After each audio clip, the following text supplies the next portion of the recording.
Welcome back to another episode from Aerial Artistry. This video is going to be a little different than what you're used to.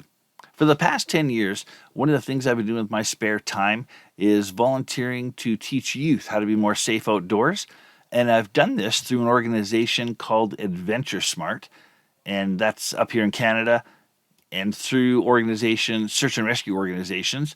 So if you're curious, you can check out SARVAC, the Search and Rescue Volunteer Association of Canada, and that's sarvac.ca. I'll put the links below the video. And if you're in the US, you can check out the National Association for Search and Rescue, which is NASAR, NASAR.org. Again, I'll put that in the link. And if you're from a country that is not covered in this video and you can't find information I talk about, let me know and I will find that information for you. Okay, but I just uploaded a video a couple days ago, but due to some local incidents here, I decided to upload yet one more video before the end of the year. Today's video is coming to us from Lac Ste Anne, which is a lake about 40 minutes northwest of Edmonton, Alberta, Canada. If you can remember from the lake ice video uploaded last week, I was mentioning how crazy warm it's been this autumn. Well, we are almost 2 weeks away from setting a new record here. In 1977, we didn't have to shovel sidewalks until January 13th, and we have not shoveled sidewalks here yet. So that's going to be important for this video. So in today's video, I want to summarize 3 quick lessons about ice safety.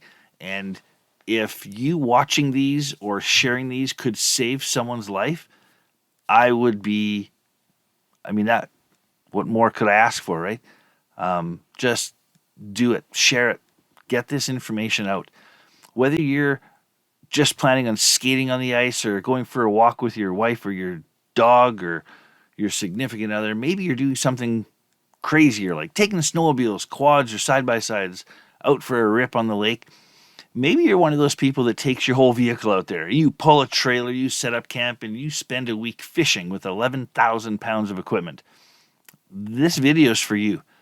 No matter who you are, there's 3 quick topics about ice safety I want you to know. Number 1, there's things you need to do or know before you go outside. Number 2, what makes ice unsafe. Number 3, things you need to do or know when you're on the ice. So what kind of things do you need to know or have before you go outside? First, you should have a life jacket. I know that sounds crazy, the water's solid, but it's not always solid. And a lot of people get hurt and die every year falling through ice. A lot of them could be saved if they could just stay at the top of the water. So having a life jacket, it's going to give you flotation. It's going to give you some added protection against hypothermia. But I want to reiterate this. You never wear a flotation device when you're traveling inside a closed vehicle. If you're in a car or a truck, never wear your PFD or something, because if that truck goes down nose first, even if you did everything right and your window's open, that life jacket is holding you at the back of the cab, making it hard for you to get to the open window. So, second thing, always wear brightly colored clothing. Life jackets are typically bright. The bright colors make it easier to spot you. You know, if you're broken through the ice and you're trying to get up on the ledge, you've seen it in movies and they just die because the ice keeps breaking, and watch some videos about this. It really is easier than it looks. If you ever fall through the ice, the life jacket is going to help you stay horizontal in the water, and all you need to do is get your hands on the ice and swim. Kick your feet and swim up onto the ice, and that provides you the momentum to get out of the water. It also gives you the added benefit that when you're on the ice, when you're first getting on the ice, it's not just your 2 hands pulling you up, which breaks the ice. You're dispersing your body weight as you're laying because you're swimming onto the ice. So, also, if there's any open water in your lake, a lot of lakes have open water in the middle and stuff. I want you to think about not going out if it's windy. Waves seriously diminish the stability of the remaining ice. So even if you think you've got enough thickness of ice to carry you or your car or whatever, on a windy day, that stability is just not there. Okay? And snow. We don't have that problem this year. So far, there is almost zero snow on our lakes right now. But you need to understand snow affects the ice in two significant ways. First of all, it insulates the ice, so it keeps it warmer. It adds significant weight to the ice. So the less snow, the easier it is to measure the ice and the safer it should be for you. The last thing I want to say, you are always looking for solid, clear ice. When you're measuring ice, never include white ice. Okay? Don't include those in your measurements.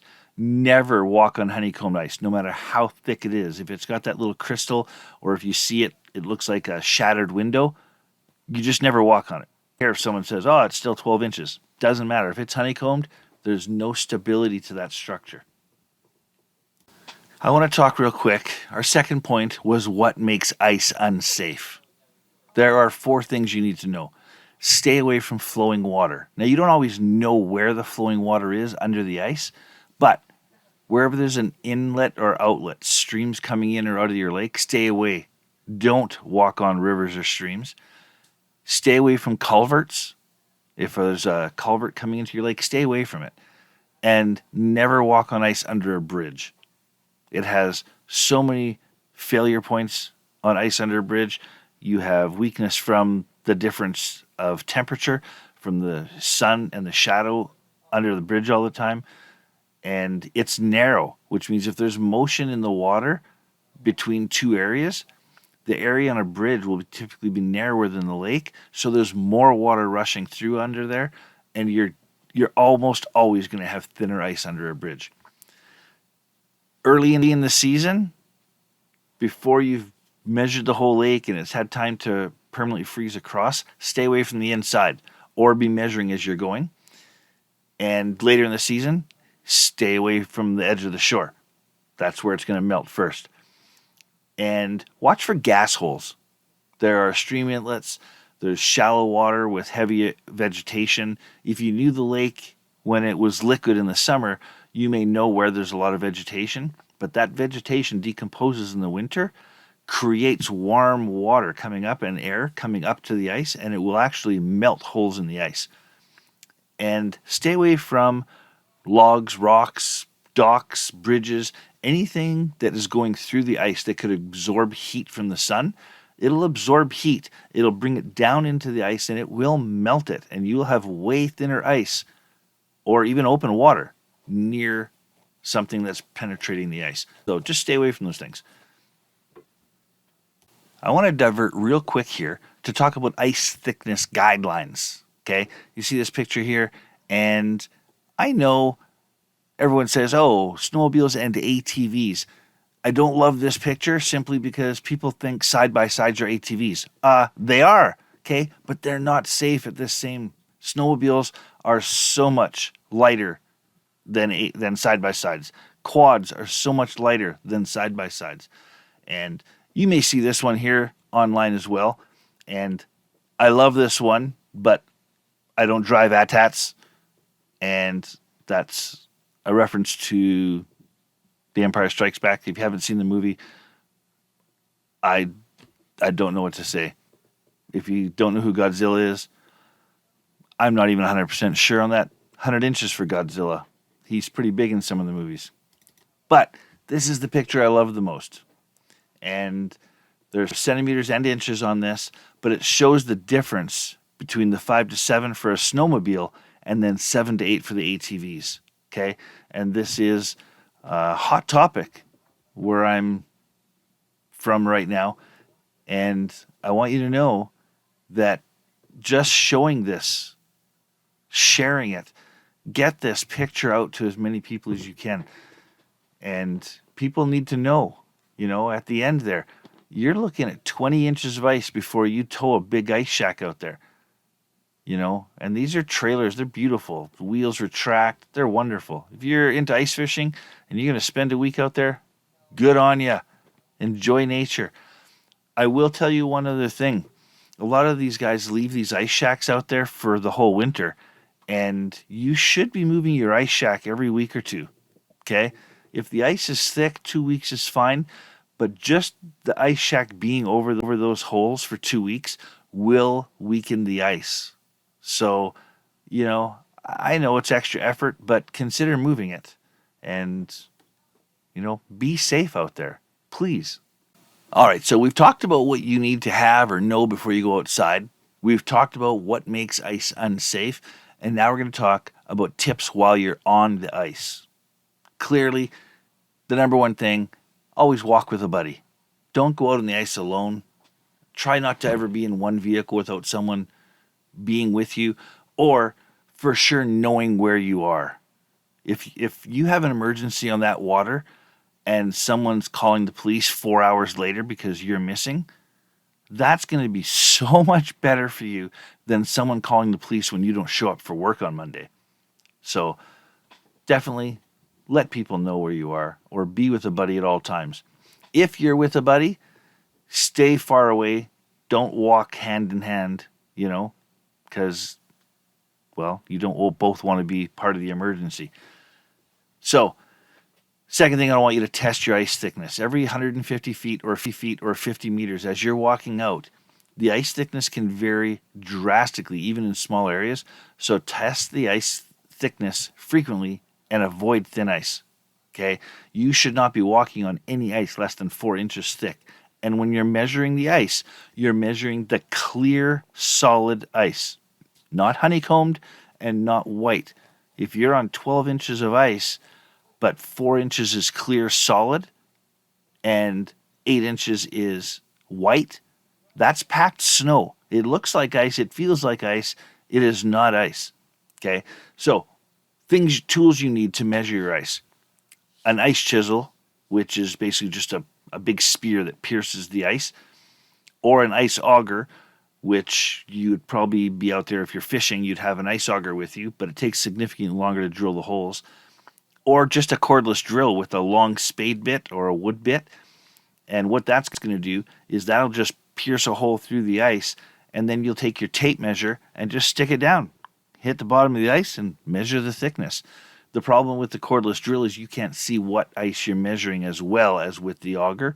With the auger, you can clearly see where the clear ice ends and where the white ice, which you shouldn't be counting in your measurement, is. Always be prepared to bail. If you're driving on the ice, and I'm not going to say this a lot in the real world here, but never have a seatbelt on, okay? Always have your seatbelt undone and have your window rolled down. Everybody, if there's people in the back seat, their window should be rolled down. Yes, your vehicle sinks faster, but you want to be able to get out of that vehicle, because you don't just have a problem of being in a vehicle that's falling way faster than you would fall, but you have the added problem of that vehicle is falling. It might not be exactly where the hole was. You don't need to swim up. You need to swim up and get to the hole that the vehicle made going through. So you want to get out of that vehicle as fast as possible. Another thing, if you park a vehicle, don't park them side by side. Okay? A frozen lake is not a parking lot.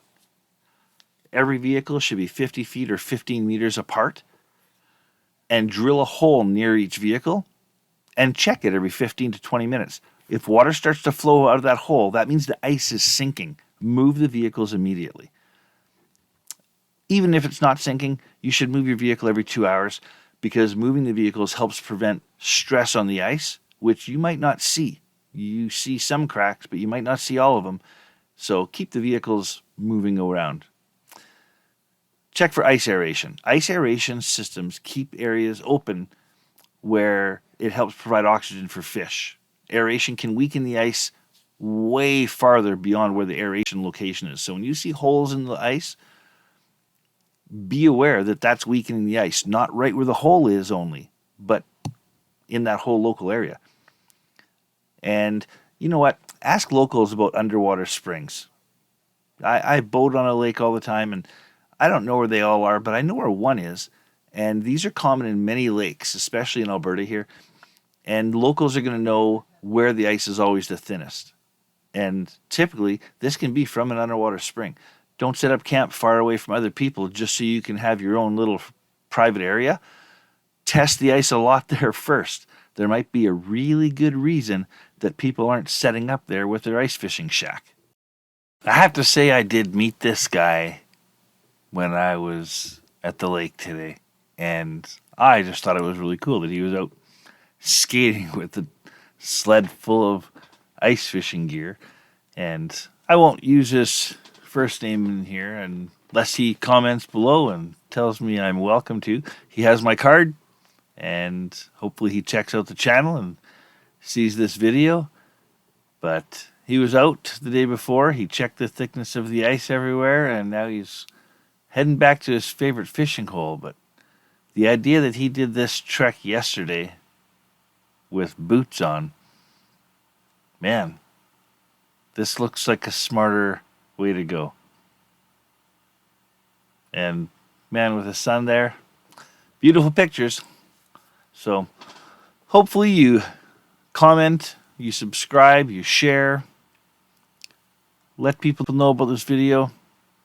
Hopefully people learn something new, and hopefully people are safe.